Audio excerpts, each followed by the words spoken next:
ये कहानी सिर्फ मार्वल की फ़ैन फिक्शन कहानी है। इसमें जो भी है वो सिर्फ एक मार्वल के फ़ैन की कल्पना मात्र है। इसको आप मार्वल की ओरिजिनल मूवी या कॉमिक और किसी से न जोड़े। ये सिर्फ मनोरंजन के लिए बनाया गया है। इसे हम कुछ भी गलत नहीं करना चाहते हैं। इसको सिर्फ मनोरंजन की दृष्टि से देखें। ये पूरी कहानी हमारे द्वारा अनुवादित और एडिटेड है। अगर आपको इस कहानी से कोई भी प्रॉब्लम हो तो आप हमको मेल कर सकते हैं। डिस्क्रिप्शन में मेरी जीमेल मिल जाएगी। धन्यवाद ये तक सुनने के लिए। This story is only a Marvel fan fiction. Whatever is in it is just the imagination of a Marvel fan. Do not connect it to Marvel's original movie or comic or anyone else. It is made only for entertainment. We do not want to do anything wrong in it. See it only for entertainment purposes. This entire story is translated and edited by us. If you have any problem with this story, then you can mail us. You will find my Gmail ID in the description. Thank you for listening to this. आप सबका Marvel की fan fiction की दुनिया में स्वागत है।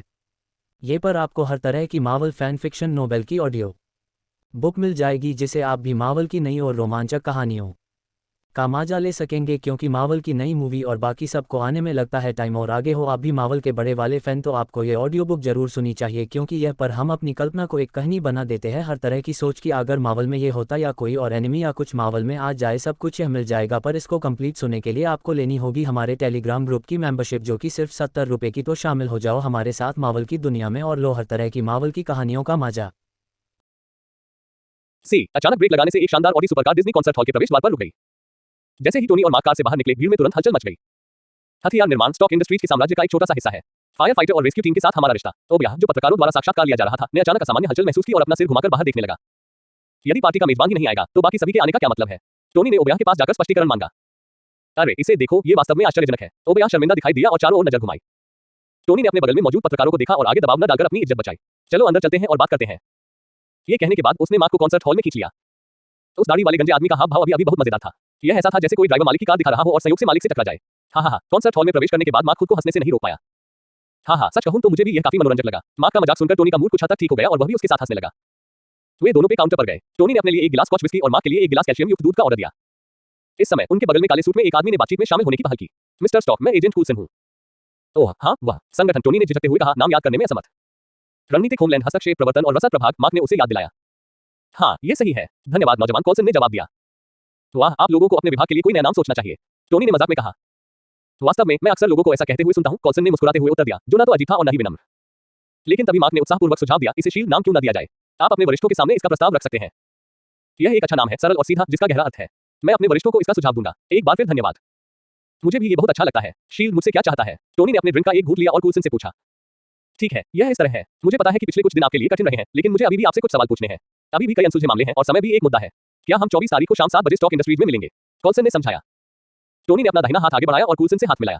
तुम्हें पता है, मुझे लगता है कि तुम सही हो और मैं सहमत हूं। अब मुझे अपने सचिव के पास जाकर सब कुछ अंतिम रूप देना होगा। ये कहने के बाद टोनी पेपर की ओर चला गया, जिसने नीले रंग का रेशमी बैकलेस इवनिंग गाउन पहना हुआ था, और मार्क को उसी स्थान पर छोड़ दिया। मुझे यकीन है कि समय आने पर वह इस मामले को पूरी तरह भूल जाएगा, मार्क ने कूल्सन से कहा। उसकी बात थपथपाई और बातचीत शुरू की। क्यों? कॉल्सन हैरान था। क्या तुमने उसकी आंखों में स्पष्ट भाव नहीं देखा जब वह तुम्हारी बात सुन रहा था? वह पहले से ही पेपर के व्यक्तित्व से मोहित था। तुम्हारी अंतर्दृष्टि से तुम एक वार्ताकार हो सकते थे। तुम्हारे पास एक विशेष आभा है जो लोगों को आसानी से तुम्हारी ओर आकर्षित करती है। याद दिलाने के लिए शुक्रिया, लेकिन मैं फिर भी समय पर वहां पहुंच जाऊंगा। और मेरे दिखावे से धोखा मत खाओ, मैं एक अनुभवी एजेंट भी हूं। वार्ताकार होना मेरे लिए कोई समस्या नहीं है, लेकिन तुम इतनी देर से मिस्टर स्टॉक के साथ बाहर क्यों हो? क्या तुम कल क्लास के लिए थकी हुई नहीं होगी? आप देखिए, एक जासूस के रूप में आपको मेरे बुरे आदमी से उन सवालों के जवाब मांगने चाहिए जो आपको चाहिए। फिर भी आपको ये भी नहीं पता कि उसका नाजायज बच्चा स्कूल जा रहा है या नहीं, और आप एक अनुभवी बुरे एजेंट होने का दावा करते हैं। आपकी जांच पड़ताल से पहले की गई आपकी कार्रवाई बहुत ही सही है। मार्क ने निराश होने का नाटक करते हुए अपना सिर हिलाया। वह बस थोड़ा महसूस कर रहा था और कूल्सन के साथ समय बिताना चाहता था। मैं केवल श्री स्टॉक से आतंकवादियों से बच निकलने के बारे में विशिष्ट विवरण पूछना चाहता था, उनके व्यक्तिगत मामलों की जांच नहीं करना चाहता था। आमतौर पर हमारा विशेष प्रभाग अभी भी कानून के तहत नागरिकों के गोपनीयता अधिकारों के संरक्षण का सम्मान करता है। लेकिन ये देखते हुए कि आप नाबालिग होने के बावजूद स्कूल भी नहीं जा रहे हैं, क्या आपने मिस्टर स्टॉक की तरह जल्दी स्नातक की उपाधि प्राप्त कर ली? नहीं, मैं कभी स्कूल नहीं गया। बचपन से ही मुझे घर पर ही पढ़ाया जाता रहा है। स्कूल में जो कुछ भी पढ़ाया जाता है मैं पहले से ही जानता हूँ। मैं स्कूल जाकर अपना समय क्यों बर्बाद करूंगा? मार्क के अचानक दिखावटी रवैये ने कॉल्सन को अवाक कर दिया। इस बार वह खुद को शर्मिंदा महसूस करने से नहीं रोक सका, बल्कि उसने सिर्फ एक विनम्र मुस्कान दी। दूसरी तरफ टोनी देवी के पास पहुंचा और उसने अपनी निगाहों से निर्देशित नेविगेशन के जरिए पेपर से नजरें मिलाई। अरे आज रात तुम बहुत खूबसूरत लग रही हो और मुझे यहाँ कोई और नहीं दिख रहा है। तुम यहाँ कैसे आ गए? टोनी को पार्टी में देखकर पेपर आश्चर्यचकित हो गई, क्योंकि टोनी का कार्यक्रम आमतौर पर उसके द्वारा ही प्रबंधित किया जाता था। टोनी, मैं एक सरकारी एजेंट से बच रहा हूँ। क्या तुम अकेले आए हो? टोनी, नहीं, मैं माँ के साथ आया था। तुम्हें ये ड्रेस कहाँ से मिली? पेपर अचानक थोड़ा शर्मिंदा हो गया। यह मेरा जन्मदिन का उपहार था, लेकिन वास्तव में आपने मुझे इसे अपनी ओर से खरीदने के लिए कहा था। उस समय टोनी अपनी उन्नत तकनीक में व्यस्त था और उसने सुना कि आज पेपर का जन्मदिन है, इसलिए उसने उसे इसका ख्याल रखने के लिए कहा। और पेपर एक सक्षम सचिव होने के नाते वास्तव में टोनी के लिए ऐसे मामलों का भी ख्याल रखती थी। ऐसा लगता है कि मेरा स्वाद बहुत अच्छा है। क्या तुम डांस करना चाहोगे? टोनी को हालांकि बिल्कुल भी शर्मिंदगी महसूस नहीं हुई। वह पहले से ही इस बात का आदी था कि पेपर उसके लिए सब कुछ संभाले, भले ही इससे वह चीज जो रोमांटिक होनी चाहिए थी काफी नीरस हो जाए। ओह नहीं, पेपर ने तुरंत मना कर दिया। चलो, टोनी ने पहल करते हुए उसका हाथ पकड़ लिया और उसे डांस फ्लोर की ओर ले गया। धन्यवाद मिस्टर स्टॉक, लेकिन वास्तव में यह आवश्यक नहीं है। हालांकि ये स्पष्ट था कि टोनी, जो अपने दबंग सीईओ मोड में आ चुका था, दूसरे के इनकार को नहीं सुनेगा। टोनी ने पेपर की कमर के चारों ओर अपना हाथ लपेटा और दोनों डांस फ्लोर पर झूमने लगे। तुम असहज लग रही हो, पेपर के अकड़ते शरीर और अस्वाभाविक भाव को महसूस करते हुए टोनी ने पूछा। बिल्कुल नहीं, मैं बस परफ्यूम लगाना भूल जाती हूँ और अब मैं अपने बॉस के साथ डांस कर रही हूँ। पेपर ने झिझकते हुए असली कारण बताए बिना समझाया। दरअसल ओपन बैक इवनिंग गाउन में टोनी के साथ डांस करना एक गंभीर समस्या थी। पेपर के लिए, जो हमेशा से ही एक समर्पित और पेशेवर सचिव के रूप में काम करती रही थी, ये गपशप और आलोचना को आमंत्रित करता। तुम सुंदर दिखती हो और अच्छी खुशबू आती है, लेकिन अगर इससे तुम्हें अच्छा महसूस होता है तो मैं तुम्हें नौकरी से निकाल सकता हूँ। टोनी के शब्दों से पता चला कि वो पेपर के पिछले कथन के पीछे छिपे अर्थ को समझ गया था।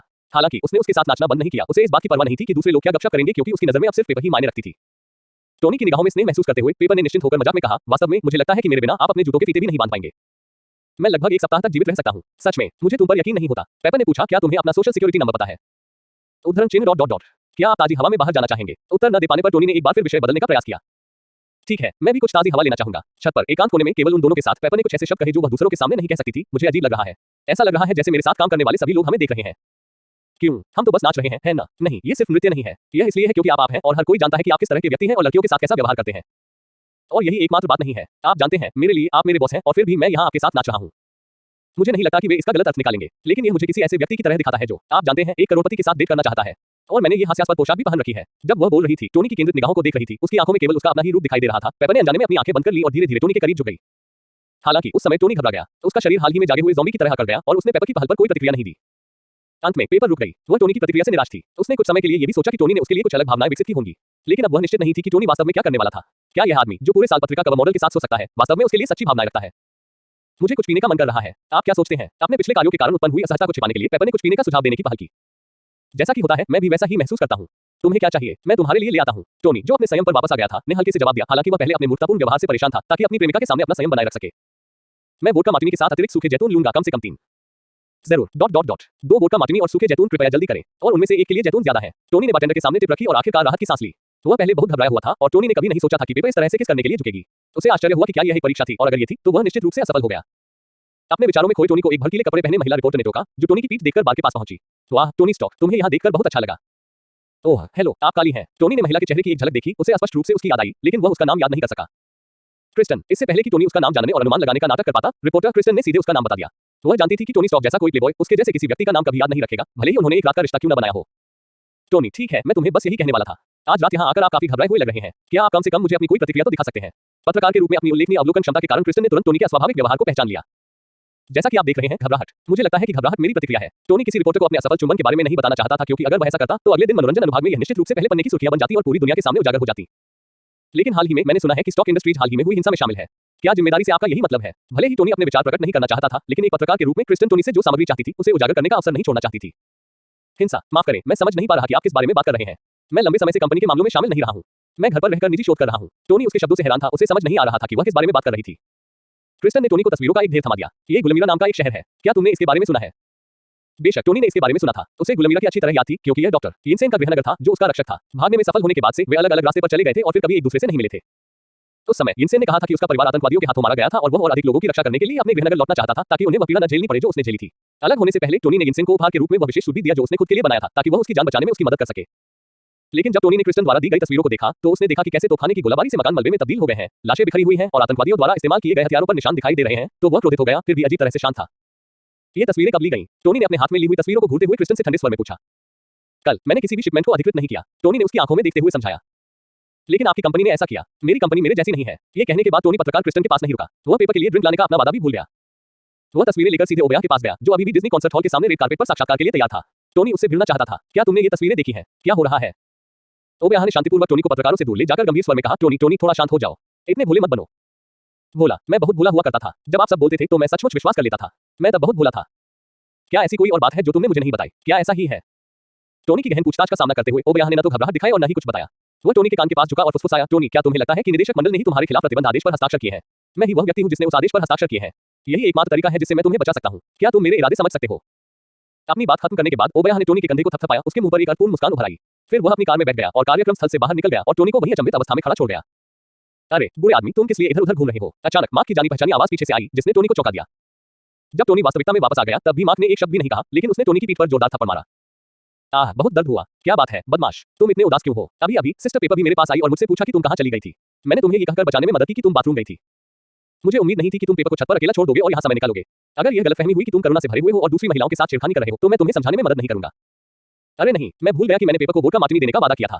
चलो साथ चलते हैं और पेपर के लिए ड्रिंक लाते हैं, फिर हम घर जा रहे हैं। टोनी ने माँ का हाथ पकड़ा और कॉन्सर्ट हॉल की ओर चल दिया। इतनी जल्दी तुम्हें अभी तक कोई तमाशा खड़ा करने का मौका भी नहीं मिला। टोनी के जटिल चेहरे को देखकर माँ को याद नहीं आया कि अचानक ये बदलाव किस वजह से हुआ। हमें हंगामा खड़ा करना होगा, लेकिन यहाँ नहीं। हमें कोई दूसरी जगह ढूंढनी होगी। मेरी कंपनी ने गलती की है और मैं ही उसे ठीक करूंगा। गुमिरा के छोटे से शहर के बाहरी इलाके में 15 मील की पैदल यात्रा को केवल एक ऐसे रास्ते के रूप में वर्णित किया जा सकता है जहां विनम्र किसानों और दयालु खेतिहर महिलाओं को उनके प्यारे और शांतिपूर्ण घरों से बाहर निकाल दिया जा रहा है। उनकी जमीन पर एक उभरती हुई शक्ति द्वारा समर्थित सरदारों के एक समूह ने कब्जा कर लिया है। ग्रामीणों को जंगल में शरण लेने के लिए मजबूर होना पड़ता है। जांच के अनुसार हिंसक कार्रवाइयों की यह श्रृंखला एक विदेशी सैन्य समूह से संबंधित है जिसे स्थानीय रूप से टेन रिंग्स गैंग के नाम से जाना जाता है। जैसा कि आप देख सकते हैं, ये लोग भारी हथियारों से लैस हैं, उनके लक्ष्य स्पष्ट है और जो कोई भी उनके उद्देश्यों में बाधा डालता है उसे मार दिया जाता है। राजनीतिक हस्तक्षेप और अंतर्राष्ट्रीय समुदाय के दबाव के बिना इन शरणार्थियों के लिए आशा बहुत धूमिल है। जब टोनी ने टीवी पर क्रिस्टीन द्वारा बताई गई घटना के बारे में समाचार सुना तो उसने डिब्बी के लिए अपने हाथ में आंशिक रूप से निर्मित गॉन्टलेट पकड़ रखा था, जिससे वहां एक शांत वातावरण बन गया। उसके बगल में बैठा मार्क भी चुप रहा। उसने न तो इस बारे में कोई सुझाव दिया कि टोनी क्या करने वाला है, न ही टीवी पर गुलमीरा गांव वालों की दुर्दशा के लिए कोई सहानुभूति जताई, क्योंकि मार्क को अब आखिरकार पता चल गया था कि टोनी के मूड में अचानक बदलाव की वजह क्या थी और इसी वजह से मार्क 3 अपनी शुरुआत करने वाला था।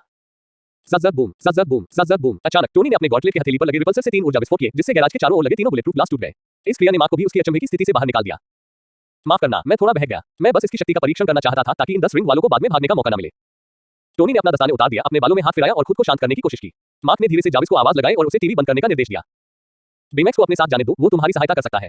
मार्क, जो जानता था कि टोनी क्या करने का इरादा रखता है, ने उसे नहीं रोका। चूंकि टोनी ने पहले ही आयरन मैन बनने का मन बना लिया था, इसलिए मार्क स्वाभाविक रूप से उसे खुद का बेहतर संस्करण बनने में सहायता करना चाहता था। हालांकि मार्क अपनी क्षमताओं के अनुसार जो मदद कर सकता था उसे नहीं भूलेगा। इसे साथ क्यों लाया जाए? यह अनाड़ी और धीमा है। अगर यह गोली लगने से पिछड़ जाता है तो मुझे इसे उठाना पड़ेगा और इससे मेरी गति और धीमी हो जाएगी। मार्क के सुझाव को सुनकर टोनी ने तुरंत तिरस्कार भरा भाव व्यक्त किया। मार्क को टोनी द्वारा बेमैक्स, जो कि उसने बनाया हुआ रोबोट है, को नीचा दिखाने पर गुस्सा नहीं आया। उसने अपनी उंगली उठाई और उसे बाएं दाएं हिलाते हुए कहा, ऐसा लगता है कि तुमने अभी तक बेमैक्स को कॉम्बैट मोड में नहीं देखा है। बैटल मोड में बेमैक्स न केवल दुश्मनों को हराने में तुम्हारी मदद कर सकता है, बल्कि मौके पर घायल ग्रामीणों को चिकित्सा सहायता भी प्रदान कर सकता है। लेकिन कोई बात नहीं, मैं सुनिश्चित करूंगा कि तुम इसके बारे में अपनी राय बदलो। फिर मार्क ने अपना फोन निकाला और एक नंबर डायल किया। बेमैक्स, लड़ाकू चिप लगाओ, युद्ध सूट पहनो और भूमिगत गैराज में आओ। कदम कदम कदम लयबद्ध कदमों के साथ लाल रंग की एक आकृति सीढ़ियों से उतरी। ये बेमैक्स था, जो पहले से ही अपने युद्ध रूप में परिवर्तित हो चुका था। हालांकि बेमैक्स के सामान्य रूप से डगमगाते और मनमोहक रूप के विपरीत इस समय इसके कदम स्थिर थे। यह एक जीवंत लाल कवच में लिपटा हुआ था जो आग की लपटों जैसा था। इसके कदमों की आवाज से कोई यह बता सकता था कि कवच हल्का था, संभवतः ग्राफीन मिश्रित सामग्री से बना था। बेमैक्स का युद्ध रूप मेरे नवीनतम डिजाइन वाले सुपर कॉम्बैट चिप से सुसज्जित है, जो सुपर थ्रस्टर्स के साथ मिलकर इसे जबरदस्त शक्ति प्रदान करता है, जिससे एक साथ 10 प्रतिद्वंद्वियों से मुकाबला करना आसान हो जाता है। और ग्राफीन टाइटेनियम मिश्रित सामग्री इसे मजबूत सुरक्षा प्रदान करती है, जिससे ये सुनिश्चित होता है कि निकट दूरी के मिसाइल हमलों में भी इसकी गतिशीलता से समझौता किए बिना इसका शरीर बरकरार रहता है। इसके अलावा कवच एक उड़ान प्रणाली से सुसज्जित है। बेमैक्स के लिए मैंने जो अपडेटेड आर्क रिएक्टर लगाया है उससे संचालित होकर ये 3 मैक की अधिकतम गति से उड़ सकता है। एकमात्र खेदजनक बात यह है कि ग्रामीणों को बचाने में सहायता करने के लिए एक साथ एक मेडिकल चिप को शामिल करने के कारण बेमैक्स की आक्रामक क्षमताओं को सिस्टम द्वारा लॉक कर दिया गया है। दूसरे शब्दों में, बेमैक्स केवल दुश्मन को अक्षम करने में आपकी मदद कर सकता है और अंतिम चरण को आपको स्वयं हल करना होगा, चाहे वह घातक हमला हो या कानूनी निर्णय पर छोड़ा गया हो। यह आपके अपने निर्णय पर निर्भर है। जब मार्क ने पूरी तरह से उन्नत और रूपांतरित युद्ध तैयार बेमैक्स को पेश किया तो टोनी केवल WTF कहकर अपना आश्चर्य व्यक्त कर सका। आप देखिए, इस समय बेमैक्स के पास शक्तिशाली हथियार प्रणाली और दुश्मनों को नुकसान पहुंचाने की क्षमता के अलावा मार्क 3 से भी अधिक उन्नत उपकरण और कार्यक्षमताएं हैं, जिन्हें टोनी ने अभी तक पूरा नहीं किया है। और यह उपलब्धि वह मशीन भी नहीं है जिसके साथ मार्क अंततः उसका मुकाबला करना चाहता है। टोनी अब कल्पना नहीं कर सकता कि मार्क का चल रहा शोध और विकास कितना कठिन साबित होगा। सर, मैंने पाया है कि थोड़े समय में ही आपकी हृदय गति में 30% की वृद्धि हुई है, साथ ही क्रोध और आश्चर्य की भावनाएं भी हैं। बेमैक्स आपको अच्छी मानसिक सेहत और शांत मानसिकता बनाए रखने की याद दिलाता है। यह आपके शारीरिक स्वास्थ्य के लिए फायदेमंद है। हम अपग्रेड के बावजूद यह अभी भी पहले की तरह ठीक से बात नहीं कर सकता। खैर, बाद में मैं इसे अपने पीछे चलने के लिए कहूंगा और मौके पर कवर प्रदान करूंगा, साथ ही फंसे हुए और घायल ग्रामीणों को बचाने में सहायता करूंगा। टोनी ने मार्क के सुझाव से सहमति में सिर हिलाया। उसे अभी भी गुलमीरा में इंसेन की सही स्थिति का पता नहीं था, लेकिन एक सहायक होने से निश्चित रूप से उसकी योजनाओं को फायदा होगा। ओह पिताजी, एक और चीज है जिसे आपको पकड़ना है। जब टोनी बेमैक्स को अपनी मदद के लिए साथ लाने के लिए सहमत हो गया तो मार्क ने अचानक अपने माथे पर थपकी दी। उसे कुछ याद आ गया। एक बार फिर अपने फोन पर नंबर डायल करते हुए मार्क बोला, मैग्नेटो, बेडसाइड से लाइफ सेवर नंबर 1 लाने में मेरी मदद करो, जल्दी करो। जीवन रक्षक नंबर 1, फिर से यह कैसी अजीब चीज लेकर आए हो? मार्क को अपने आविष्कारों को अजीबोगरीब नाम देते हुए सुनकर टोनी को पहले से ही इसकी आदत हो गई थी, लेकिन इस बार नामकरण इतना बेतुका था कि टोनी अवाक रह गया। सिजल सिजल, चुंबकीय ध्रुवों के एक दूसरे से रगड़ने की अनोखी आवाज के साथ मार्क ने अपनी रचना का अनावरण किया। यह एक चमकदार गुड़िया के आकार का चुंबकीय रोबोट था जिसका डिजाइन सरल और न्यूनतम था, जिसमें 3 गोले से बना धड़ और 6 शंकु से बने अंश शामिल थे। मैग्नेटो एक चुंबकीय रोबोट है जो अपने पूरे शरीर में चुंबकीय ध्रुवी प्रणाली के माध्यम से जुड़ा हुआ है। इसके शरीर का प्रत्येक भाग 360 डिग्री की सीमा में लचीले ढंग से घूम सकता है और इसे स्वतंत्र रूप से जोड़ा और रूपांतरित किया जा सकता है। यह एक उच्च गति वाली केंद्र प्रसारक मोटर और ग्राफीन बैटरी से सुसज्जित है, जिससे यह 1 घंटे तक उच्च गति पर काम कर सकता है। यह मेरा नया छोटा खिलौना है। मार्क ने टोनी को मैग्नेटो के सिद्धांतों और संरचना के बारे में बताया। टोनी ने भौहें चढ़ाई। बुरा विचार नहीं है, लेकिन अगर हम वाणिज्यिक विकास पर विचार कर रहे हैं तो हमें बाद में इस पर गहन चर्चा करनी होगी। अभी मुझे जिस चीज में सबसे ज्यादा दिलचस्पी है वह क्या है? मार्क ने मैग्नेटो के सिर की ओर इशारा किया। चुंबकीय आकर्षण के साथ मैग्नेटो के सिर से जुड़ी छोटी गोलाकार डिस्क। टोनी ने ध्यान से देखा और देखा कि मैग्नेटो के छोटे से सिर पर एक पारदर्शी डिस्क लगी हुई थी जो नाखून से थोड़ी बड़ी थी। मुझे सस्पेंस में मत रखो, मुझे बताओ कि यह क्या है। टोनी की अधीर जिज्ञासा को महसूस करते हुए मार्क ने गर्व से मुस्कुराते हुए बताया, वास्तव में यह एक एकीकृत ग्राफीन चिप है, लेकिन मैंने इसमें कुछ विशेष फंक्शन जोड़े हैं। पहला कार्य बैकअप बैटरी है। मैंने इसमें इस्तेमाल होने वाले ग्राफीन पदार्थ को हजारों बार संपीड़ित और मोड़ा, जिससे ग्राफीन के गुणों में कोई बदलाव किए बिना इसमें अत्यधिक उच्च ऊर्जा भंडारण घनत्व प्राप्त हुआ। यह आपकी छाती पर विद्युत चुंबकीय चुंबक के लिए बैकअप ऊर्जा स्रोत के रूप में काम कर सकता है, जिससे 15 मिनट तक चुंबक का सामान्य संचालन बना रहता है। आखिरकार आप अपने कवच के कार्यों के लिए अपनी छाती में स्थित रिएक्टर पर निर्भर करते हैं। यदि आप बहक जाते हैं और अपनी ऊर्जा खपत को नियंत्रित नहीं करते हैं तो यह वास्तव में आपकी जान बचा सकता है। आपकी छाती पर स्थित डिवाइस के लिए एक स्थायी ऊर्जा स्रोत खोजने के लिए 15 मिनट पर्याप्त होने चाहिए। दूसरा कार्य एक स्वचालित संकट संकेत है। चिप पर लगे सेंसर आपके महत्वपूर्ण संकेतों का पता लगा सकते हैं। जब आप किसी आपातकालीन स्थिति का सामना करते हैं तो ये स्वचालित रूप से एक संकट संकेत भेजेगा। मैंने घर के सभी रोबोट, अपने फोन और पेपर की निनी पर सिग्नल रिसीवर लगाए हैं। आपके सबसे नजदीकी डिवाइस सिग्नल मिलने पर आपकी सहायता के लिए आएगा। और इसकी स्थापना अविश्वसनीय रूप से सरल है, किसी तार की आवश्यकता नहीं है। बस इसे अपनी छाती पर आर्क रिएक्टर के ऊपर चिपका दें। बहुत बढ़िया। सुनने के बाद टोनी ने तुरंत इसे मैग्नेटो से लिया और अपनी छाती पर आर्क रिएक्टर से जोड़ दिया। क्या आपके पास और कुछ है? इसे बाहर लाओ, मैं युद्ध के मैदान के लिए तैयार हो रहा हूं, इसलिए कुछ भी वापस मत लेना। मार्क के आविष्कारों की शक्ति को कई बार देखने के बाद टोनी को अब उनकी व्यवहारिकता पर पूरा भरोसा हो गया। जैसे जब वह अफगानिस्तान में था तो मार्क के चमत्कारी सूट ने उसकी जान बचाई थी। अब वह एक बार फिर 10 रिंग्स की मारक क्षमता का सामना करने वाला था। हालांकि इस बार वह बेहतर तरीके से तैयार था, उसके कवच में मजबूत रक्षात्मक और आक्रामक क्षमताएं थीं, फिर भी वह अपनी पिछली लड़ाइयों को बढ़ावा देने वाली हताशा के बिना थोड़ा नर्वस महसूस कर रहा था। टोनी को उम्मीद थी कि मार्क के आविष्कार उसे उसके दिल में कुछ सहारा दे सकते हैं। मेरे पास कुछ है और यह एक हथियार है। हालांकि इसका अभी तक सुरक्षा परीक्षण नहीं हुआ है, इसलिए मुझे यकीन नहीं है कि मुझे इसे आपको देना चाहिए या नहीं। आखिरकार ये पहली बार है जब मैंने कुछ इतना खतरनाक बनाया है। मार्क की अभिव्यक्ति कुछ हद तक तनावपूर्ण हो गई क्योंकि उसने हथियार की शक्ति का उल्लेख किया। ऐसा प्रतीत होता है कि वह इसकी विनाशकारी क्षमता को याद कर रहा था। उस स्थिति में आपको इसे मुझे जरूर दिखाना चाहिए। याद रखें, मैं हथियार डिजाइन का विशेषज्ञ हूं। स्टॉक इंडस्ट्रीज ने मेरे द्वारा डिजाइन किए गए हथियारों पर निर्भर होकर काम किया। टोनी ने कहा, मार्क द्वारा हथियार को खतरनाक बताने से और भी ज्यादा हैरान हो गया। उनका मानना था कि उन क्रूर आतंकवादियों का सामना करने के लिए उनके खिलाफ खतरनाक हथियारों का इस्तेमाल करना जरूरी है। ठीक है, यहाँ एक पल रुको। मैंने इसे अपने कमरे में तिजोरी में बंद कर दिया था। मुझे इसे खुद ही निकालना है। मार्क ने एक पल के लिए हिचकिचाहट दिखाई, ये सोचकर कि टोनी की सलाह लेना भी एक अच्छा विचार हो सकता है। वह इस खतरनाक आविष्कार को वापस पाने के लिए अपने कमरे में वापस चला गया। जल्द ही मार्क एक बक्सा लेकर नीचे लौटा। क्लिक करें। मार्क ने बॉक्स को गैराज की कार्य बेंच पर रखा और ऊपर लगे फिंगरप्रिंट सत्यापन लॉक को खोल दिया। जैसे ही बॉक्स खुला, टोनी को आखिरकार इस खतरनाक हथियार का असली रूप देखने को मिला। ये पूरी तरह से काले रंग की भारी पिस्तौल थी, जिसकी पकड़ के दोनों तरफ रेडवुड की सजावट थी। बंदूक में मैगजीन लोड करने और उतारने के लिए कोई छेद नहीं था, और यहाँ तक कि थूथन भी पारंपरिक आग्नेयास्त्रों से अलग था, जिसमें सर्पिल बैरल के बजाय एक खुली संरचना थी। पिताजी, इसे उठाए और इसे आजमाइए। मार्क के अनुरोध को सुनकर टोनी ने उसे बॉक्स से उठाया और उसके कानों में एक संदेश गूंजता हुआ सुनाई दिया, पहचान प्रमाणीकरण सफल रहा। उपयोगकर्ता टोनी स्टॉक है। उपयोग प्राधिकरण की पुष्टि हो गई है। डोमिनेटर एनफोर्सर सक्रिय हो गया है। उसी समय बंदूक के शरीर के खोखले हिस्सों से नीली चमक निकली और बंदूक पर लगा सुरक्षा तंत्र अलग हो गया। हथियार आधिकारिक तौर पर अपनी परिचालन स्थिति में आ गया था। अब आपको वह संकेत सुन लेना चाहिए था। ये ध्वनि केवल हथियार पकड़े हुए व्यक्ति ही सुन सकता है। इसे डोमिनेटर एनफोर्सर कहा जाता है। यह एक पिस्तौल है जो उपयोगकर्ता के लिए लक्ष्य के खतरे के स्तर का आकलन कर सकती है और उसके अनुसार विभिन्न आक्रमण मोड अपना सकती है। खतरे के स्तर का आकलन। और अभी जो आवाज आई थी वो क्या थी? ऐसा लगा जैसे वो मेरे कानों में गूंज रही हो। ये किस तरह की तकनीक है? जब टोनी, जो एक अत्यंत प्रतिभाशाली और हथियार डिजाइन विशेषज्ञ था, के हाथ में डोमिनेटर एनफोर्सर आया तो उसे तुरंत इसकी असाधारण प्रकृति का एहसास हो गया। खतरों की पहचान और आपके द्वारा सुनी गई ध्वनि दोनों ही मेरी मस्तिष्क मशीन इंटरफेस तकनीक के अनुप्रयोग है।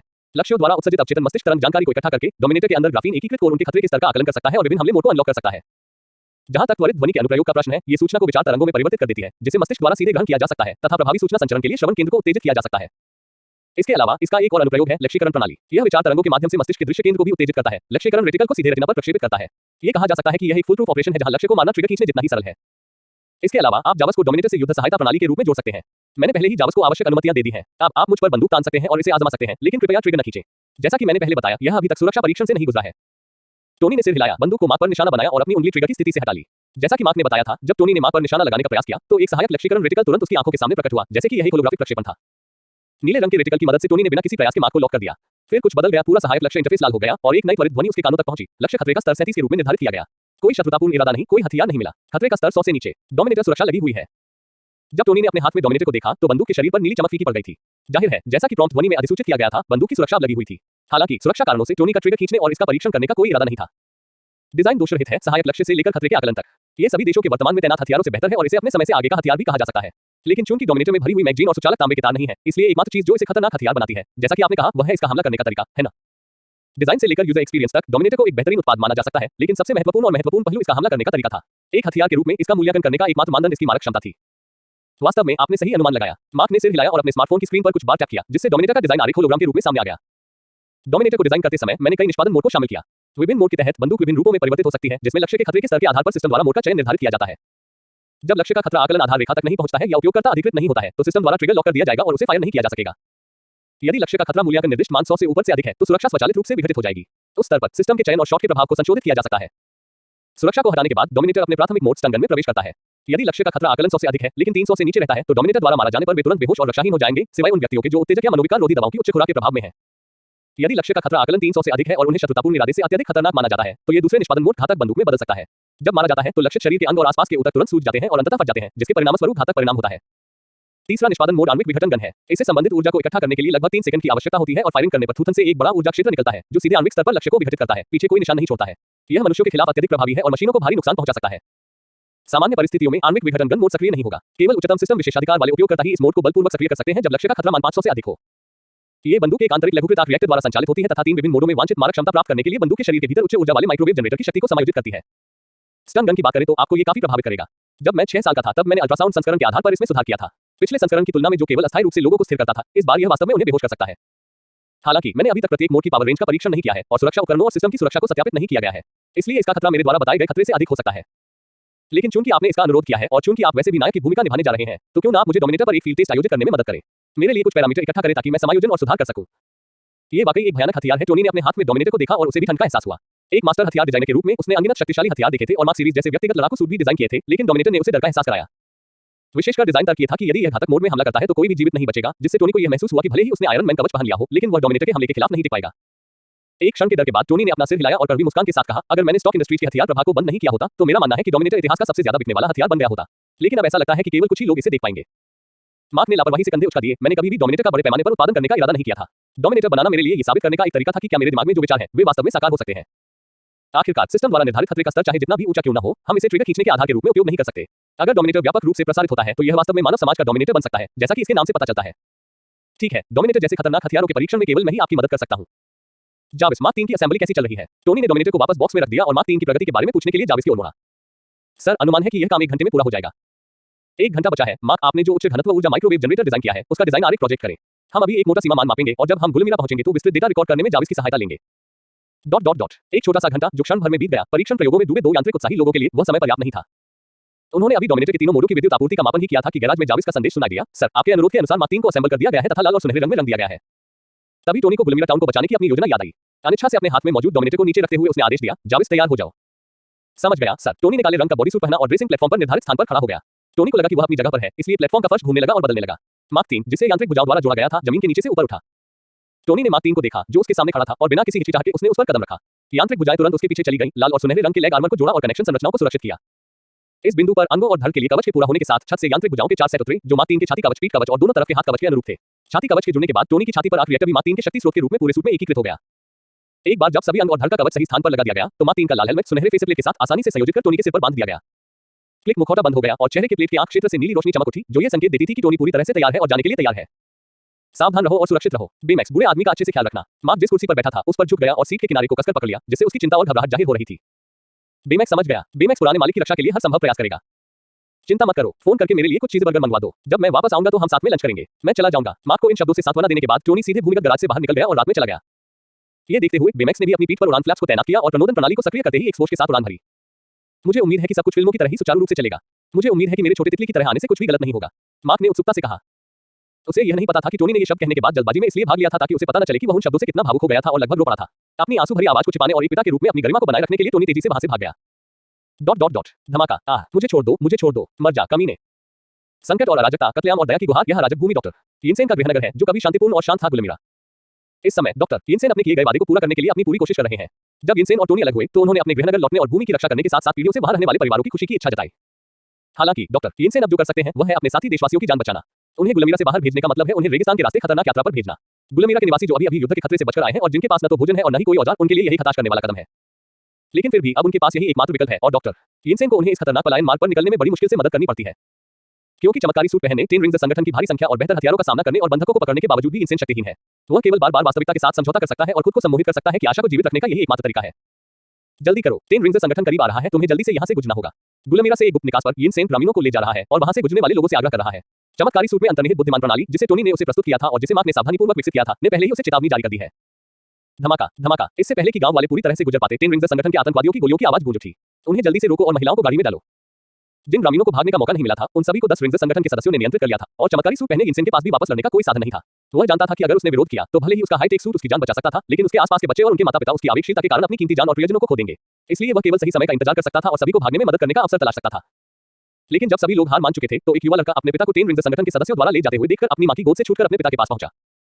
उसने जो व्यवस्था स्थापित की थी उसे टूटता देख क्रोधित नेता ने अपने हाथ से उस युवा लड़के का कॉलर पकड़ा, उसे जबरदस्ती एक तरफ फेंक दिया और फिर लड़के के पिता को लात मारकर गिरा दिया। मेरे लिए उसे मार डालो, उन्हें अवज्ञा के परिणाम बताओ। आदेश प्राप्त करने के बाद टेन रिंग्स संगठन के सशस्त्र आतंकवादियों में से एक ने उस व्यक्ति पर दबाव डाला तथा उस युवा लड़के के सामने ही उस पर गोली चलाने वाला था।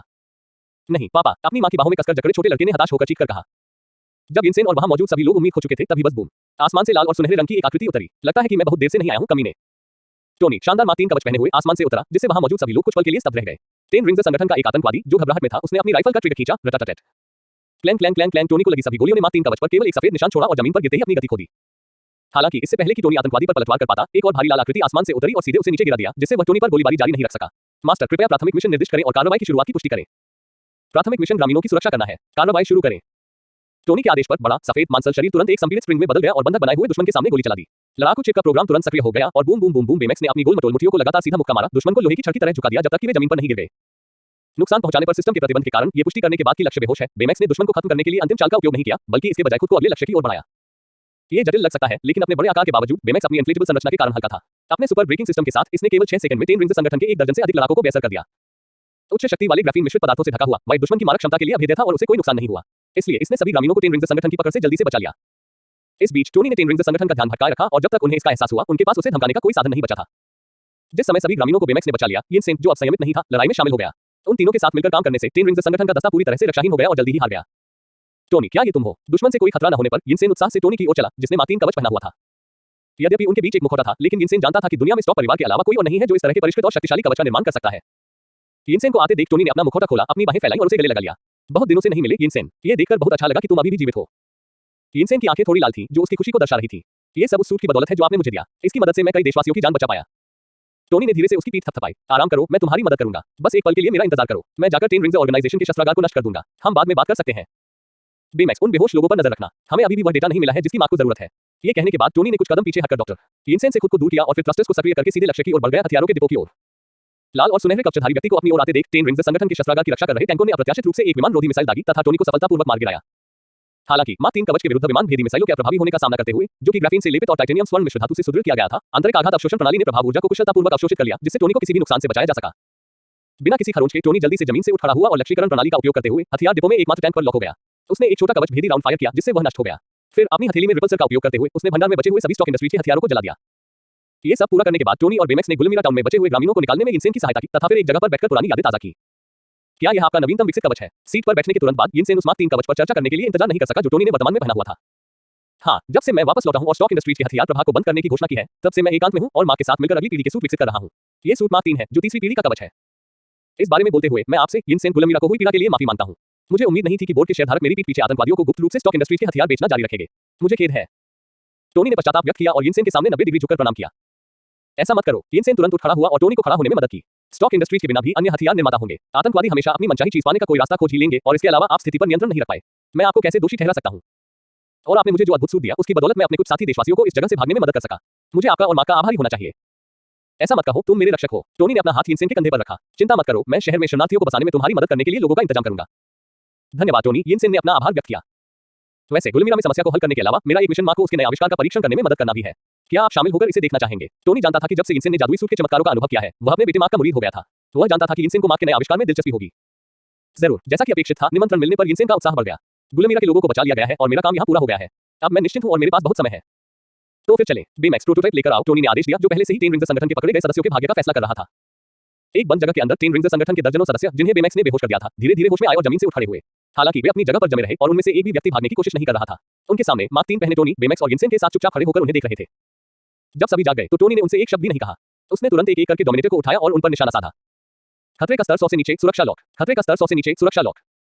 खतरा स्तर 220, सुरक्षा अनलॉक। डोमिनेटर का मूल मोड सक्रिय।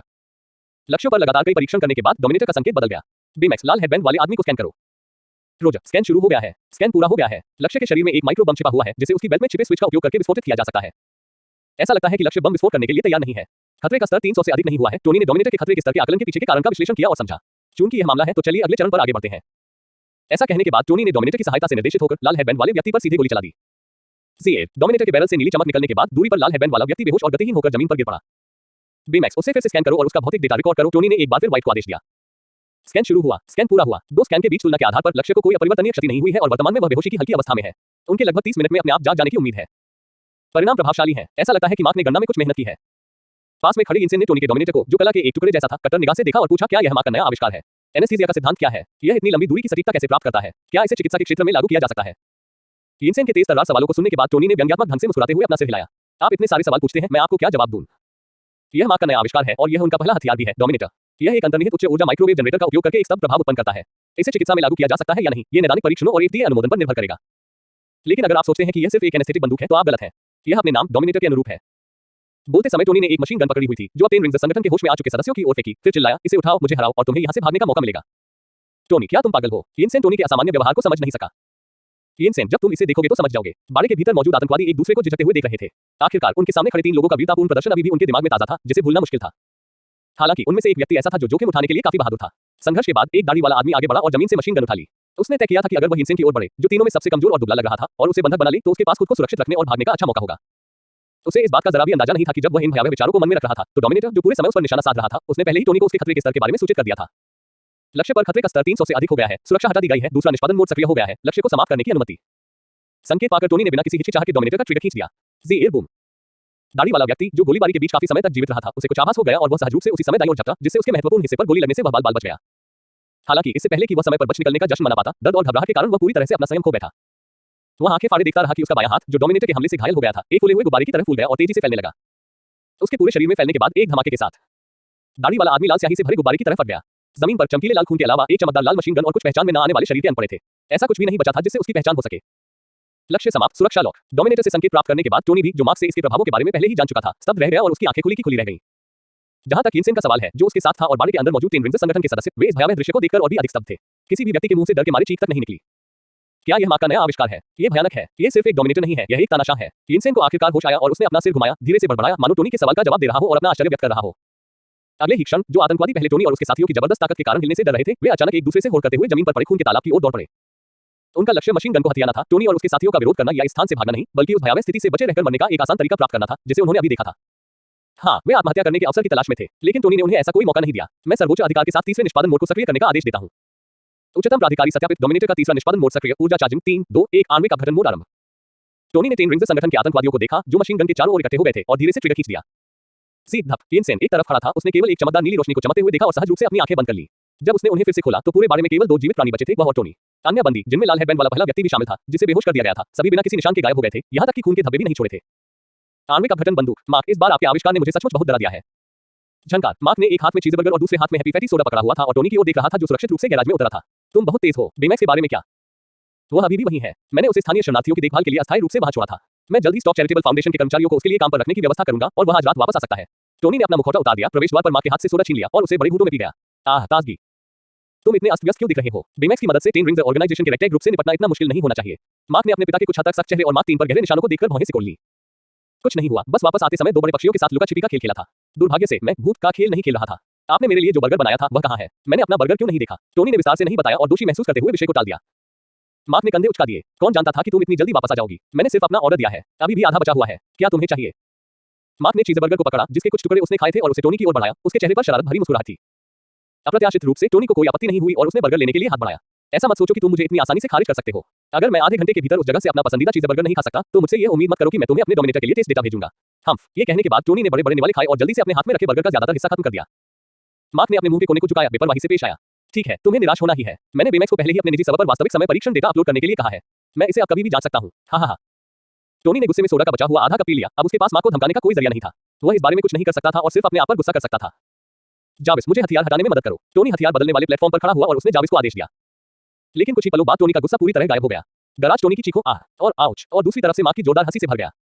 कृपया एक क्षण के लिए इसे सहन करें, सर। आपने जो मार्क 3 सूट डिजाइन किया है, वह बहुत ही फिट है, इसलिए जितना अधिक आप लेंगे, उतना ही अधिक दर्द होगा। नर्म रहो, जाविस। यह मेरा पहला मौका है। मैंने इसे हटाने योग्य बनाया है, इसलिए मुझे इसे हटाने में सक्षम होना चाहिए। ओह, तुमने मेरे बाल पकड़ लिए। क्या तुम मुझे गंजा करने की कोशिश कर रहे हो? कृपया हिलने की कोशिश न करें, सर। यदि आप वास्तव में अपने बाल रखना चाहते हैं, तो कृपया अगली बार लड़ाकू सूट पहनने से पहले भी पहने। हाँ, जाविस, मुझे तुम्हारा हास्यबोध और भी अधिक पसंद आने लगा है। मार्क ने समय रहते आग में घी डालने का काम किया। तुम बदमाश। आउच, थोड़ा नर्म हो जाओ। यहाँ क्या हुआ? टोनी को रिपोर्ट करने आई पेपर को इस दृश्य में कोई मजा नहीं आया, जिस पर मार्क बेकाबू होकर हंस रहा था। क्या ये गोलियों के निशान है? मेरा विश्वास करो, यह उतना बुरा नहीं है जितना दिखता है। 20 मिनट बाद टोनी ने आखिरकार सूट उतार दिया और कमजोर होकर सोफे पर गिर पड़ा। ये बहुत मुश्किल था। कवच को तथाकथित फैशनेबल फिट का पीछा नहीं करना चाहिए था। मुझे मार्क का आराम याद आता है। अरे कुछ खा लो। तुम्हें सोचना चाहिए कि पेपर को ये कैसे समझाना है। उस समय मार्क ने कॉफी टेबल पर टोनी के सामने एक टेकआउट बैग रख दिया। क्या तुमने नहीं कहा था कि तुमने मेरा ऑर्डर नहीं किया? टोनी ने बैग खोला और उसमें अपना पसंदीदा चीज़बर्गर और एक कप सोडा पाया। मैं अभी परेशानी वाली चीजों के बारे में नहीं सोचना चाहता। मैं अभी पेपर को दूर भेजने में कामयाब रहा हूं। अब सब कुछ समझाना किस्मत पर छोड़ दिया गया है। बस तुम्हें चिढ़ा रहा था। तो जब तुमने डोमिनेटर का इस्तेमाल किया तो उसका डिजाइन कैसा था? क्या तुम्हें कोई खामी दिखी? मार्क ने बातचीत को वापस डोमिनेटर की ओर मोड़ दिया, जिसके बारे में वह सबसे ज्यादा चिंतित था। नहीं, सब कुछ एकदम सही था। या मुझे कहना चाहिए कि डोमिनेटर की खामी यह है कि यह बहुत ही सही है। ये सिस्टम सेट नियमों के आधार पर निर्णय लेता है और इसे चलाने वाले को केवल ट्रिगर खींचने का अधिकार होता है। इसकी देखने में आश्चर्यजनक मारक क्षमता के साथ डोमिनेटर वास्तव में अपने चलाने वाले पर हावी हो सकता है और एक निर्दयी हत्या मशीन बन सकता है। टोनी के सुझाव पर विचार करते हुए मार्क ने अपनी हल्की सी छुट्टी को सहलाया, अपना सिर नीचे किया, एक पल के लिए सोचा और फिर कहा, उपयोगकर्ता के मनोवैज्ञानिक मूल्यांकन कार्यक्रम को जोड़ने के बारे में क्या ख्याल है?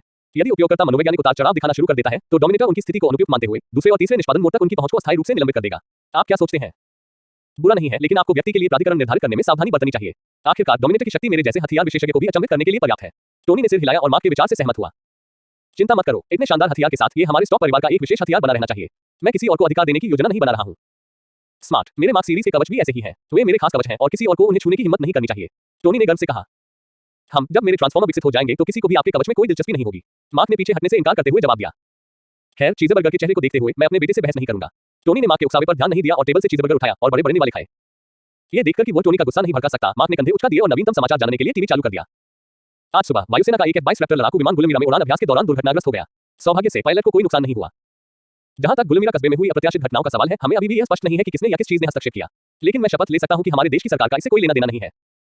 कर्नल रोड्स को टीवी पर दुर्घटना की रिपोर्ट देते हुए देखकर मार्क ने आश्चर्य से अपना सिर घुमाया और टोनी की ओर देखा। तुमने जिस बड़े पक्षी के साथ लुका छिपी का खेल बताया, क्या वह F-22 रैप्टर हो सकता है जिसका कर्नल रोड्स ने उल्लेख किया था? मुझे लगता है कि मेरी उपमा काफी स्पष्ट थी। क्या आप सहमत नहीं हैं? मुझे लगता है तुम पागल हो गए हो। इसके बारे में इतना बड़ा बवाल मत मचाओ। अगर सबसे बुरा हुआ तो मैं उन्हें एक बेहतर विमान देकर मुआवजा दे दूंगा। इसके अलावा वायुसेना मेरा कुछ नहीं कर सकती। उन्हें अभी भी क्वीन जेट लड़ाकू विमान के लिए इंजन डिजाइन करने के लिए मेरी जरूरत है, जिसे वे अभी विकसित कर रहे हैं। टोनी ने बेपरवाही से कंधे उचकाए और अपने चीज़बर्गर का एक और बड़ा निवाला खा लिया। मुझे लगता है कि आप निडर हैं। निश्चित रूप से कर्नल रोड्स ने स्थिति को छिपाने में आपकी मदद की होगी, अन्यथा रक्षा विभाग और सैन्य अधिकारी निश्चित रूप से आपको अदालत में घसीटेंगे और विभिन्न आरोपों का उपयोग करके आपको आयरन मैन कवच की तकनीक देश को सौंपने के लिए मजबूर करेंगे। मार्क ने अपने बुरे आदमी को घटनाओं के भविष्य के विकास के बारे में चेतावनी दी। वे सिर्फ ख्वाहिशमंदी की बातें कर रहे हैं। वे मेरे सामान को छू भी नहीं सकते। टोनी ने चिंता को खारिज किया। चलो अब इस बारे में बात नहीं करते। जब ये वास्तव में होगा तब हम इससे निपट लेंगे। मैंने जो कानूनी और पीआर टीमें नियुक्त की हैं, उन्हें हल्के में नहीं लिया जाना चाहिए। चाहे वे शब्दों के साथ आए या बलपूर्वक, चाहे वे मुकदमा करना चाहे या तोड़फोड़ करना चाहे, मैं उन सभी को संभाल लूंगा। वैसे मैंने आपके नाम पर आपके लिए एक निजी एकल स्वामित्व वाली कंपनी पहले ही स्थापित कर दी है। कंपनी का स्टाफ पहले से ही इकट्ठा है। नाम है mark stock technology R&D centre. आप कंपनी के निदेशक हैं और व्यावसायिक ऋण के लिए देयता के लिए जिम्मेदार हैं। लेकिन चूंकि आप अभी कानूनी रूप से वयस्क नहीं हुए हैं, इसलिए मैं आपके अभिभावक और गारंटी के रूप में काम करूंगा, टोनी ने बताया। आपने मुझसे पुष्टि किए बिना ही कंपनी का नाम तय कर लिया। मार्क ने सोचा कि टोनी कवच के विकास में बहुत व्यस्त था और उसे इस मामले को पूरा करने का मौका नहीं मिला। हालांकि जब उसने फिर से खबर सुनी तो उसे एहसास हुआ कि कंपनी पहले से ही स्थापित थी और नाम उसने नहीं चुना था। अपने नामकरण कौशल से क्या आप कोई अच्छा नाम सुझा सकते हैं?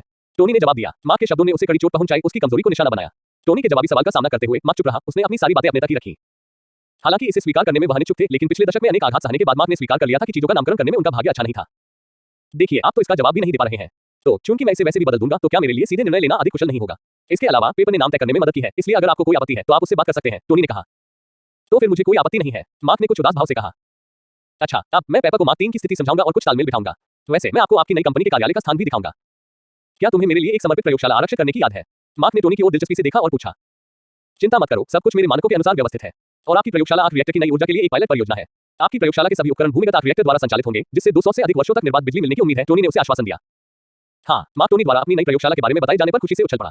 उसके जैसे वैज्ञानिक उत्साही के लिए एक प्रयोगशाला से ज्यादा आकर्षक क्या हो सकता है जो उसके सभी विचारों को जीवन में उतार सके। अपने रूप रंग को ठीक करने के बाद टोनी मार्क को स्टॉक मैंशन से 1 घंटे की ड्राइव पर स्थित हाईटेक इनोवेशन पार्क में ले गया। इस इनोवेशन पार्क को स्टॉक इंडस्ट्रीज द्वारा डिजाइन और निर्मित किया गया था, जिसमें उत्पादन और अनुसंधान को एक साथ शामिल किया गया था। केवल वे प्रौद्योगिकी स्टार्टअप ही इस इनोवेशन पार्क में प्रवेश कर सकते हैं जिन्हें स्टॉक इंडस्ट्रीज या स्टॉक इंडस्ट्रीज द्वारा अनुमोदित संबंधित कंपनियों से निवेश प्राप्त हुआ हो।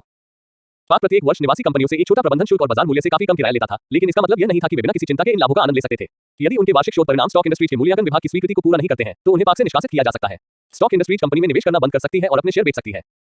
हालांकि मार्क के लिए यह कोई समस्या नहीं थी। ये तो बताने की जरूरत नहीं कि वह स्टॉक इंडस्ट्रीज के वारिस थे। इस दौरान उन्होंने स्टॉक इंडस्ट्रीज के हथियार विभाग के बंद होने से पैदा हुई उथल-पुथल के बीच शेयर बाजार में स्टॉक इंडस्ट्रीज के काफी शेयर भी हासिल किए थे। सिर्फ अपनी आविष्कारशील और रचनात्मक क्षमताओं के आधार पर उन्हें पूरा भरोसा था कि वह इस तथाकथित साल के अंत के मूल्यांकन को 100% निश्चितता के साथ पास कर सकते हैं। कार पार्क की सावधानीपूर्वक बनाई गई सड़कों से होकर गुजरी और अंततः एक 6 मंजिला इमारत के सामने रुकी जो पूरी तरह से गहरे हरे रंग की कांच की दीवारों से ढकी हुई थी। वे प्रवेश द्वार पर पहुंचे, जहां कोई सुरक्षा गार्ड या रिसेप्शनिस्ट नहीं था। टोनी ने प्रवेश द्वार पर लगे चेहरे की पहचान करने वाले उपकरण पर अपना चेहरा घुमाया और कांच का दरवाजा अपने आप खुल गया। मार्क को अंदर ले जाते हुए टोनी ने समझाया, अभी तक इमारत में केवल सजावट और कार्यालय उपकरण की खरीद ही हुई है, कोई स्मार्ट डिजाइन नहीं है।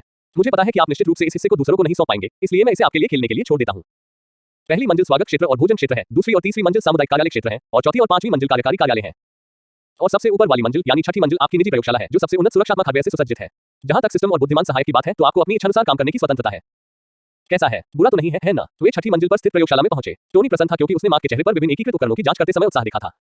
ठीक है, तुम पेपर को ढूंढो, मैं इस जगह को अपने निजी साम्राज्य में बदलने के लिए इंतजार नहीं कर सकता, मार्क ने कहा। वह कार्यालय भवन के लिए स्वचालन डिजाइन और बिल्डिंग कंट्रोल सिस्टम की योजना बनाने के लिए इंतजार नहीं कर सकता था। उसने उत्सुकता से अपना कंप्यूटर खोला और काम पर लग गया। टोनी ने अपनी आंखें घुमाई और मुस्कुराया। ठीक है, मैं जा रहा हूं। आप अपना समय ले सकते हैं। मैं आपके लिए चुने गए निजी सचिव को सूचित करूंगा कि वह आकर आपको स्टाफ की स्थिति के बारे में जानकारी दे और वह आपको घर भी छोड़ देगी। मार्क बिना कोई प्रतिक्रिया दिए कंप्यूटर पर ध्यान केंद्रित करता रहा, लेकिन उसने अपना बायां हाथ उठाया और ओके का इशारा किया, फिर जोर से अपना हाथ हिलाया, जिससे टोनी को संकेत मिला, अब यहां तुम्हारी जरूरत नहीं है, इसलिए जल्दी से चले जाओ। ये बच्चा इस तरह की स्थिति में सचमुच एक बेवकूफ है। टोनी मुड़ा और छठी मंजिल पर स्थित प्रयोगशाला से बाहर निकल गया, नीचे गया, अपनी कार स्टॉप की और पार्क से बाहर निकल गया।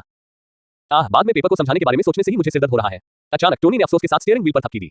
ओह नहीं, मुझे मार्क से पहले ही सलाह ले लेनी चाहिए थी। मैं उसके गर्वीले व्यवहार में इतना खो गया था कि मैं भूल गया। नहीं, मुझे पहले ऑनलाइन जाकर कुछ रणनीतियां जांचनी होंगी। टोनी ने कार को सड़क के किनारे पार्क किया और ऑनलाइन लव स्ट्रैटेजी 2.0 खोजना शुरू कर दिया। उसे शायद ही पता था कि ऑनलाइन तथाकथित रणनीतियां सिर्फ कीबोर्ड योद्धाओं का एक समूह थी जो अपनी कल्पनाओं में लिप्त थे। वास्तविक रूप से संतुष्ट व्यक्ति अपने महत्वपूर्ण दूसरों के अलावा किसी और चीज पर अपना समय बर्बाद नहीं करेंगे।